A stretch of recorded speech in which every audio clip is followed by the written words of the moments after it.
You see, this freak of nature, this freak of nature here once had dreams of leaving L.A. Get off me.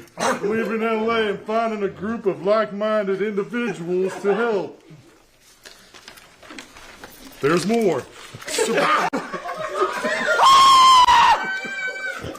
Now you get back now. Suppress his murderous tendencies. A sort of organization, if you will. He traveled to New York, Miami, heck, even Austin.